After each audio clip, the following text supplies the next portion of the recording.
عارفين مين الشركة اللي بتعمل منتجات تستفيدي بيها في حمامك ومطبخك في نفس الوقت؟ تعالوا اقول لكم مين.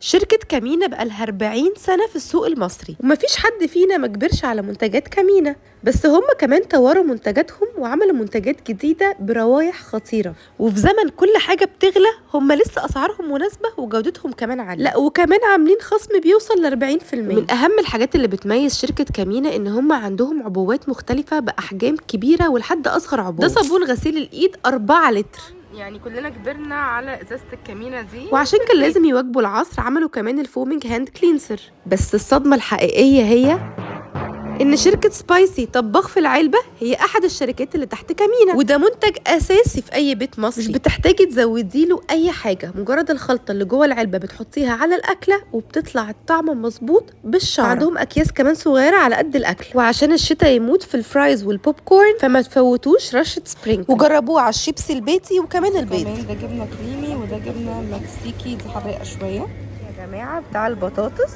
خطير، وده بقى منقذ اي ست لسه ما بتعرفش تطبخ واي عروسه جديده. لو احلف لكم ان كنت فاكره ان براند ميلرز ده اصلا مستورد اكيد مش هتصدقوني. بكيس واحد اكلك هيطلع زي المطاعم، والواحده ازمه حياتها في المطبخ هي الرز، فما ترجعيش ورايا وجربي ميلرز. كنت بصور لكم النهارده في سبينس فرع مول العرب، بس هتلاقوا منتجاتهم في كل الهايبر ماركتس وكمان على الويب سايت. ما اعتقدش كده ان في بيت مصري ما فيهوش منتجات من شركه كامينا. كنتوا عارفين ان كامينا تحتها كل الشركات دي؟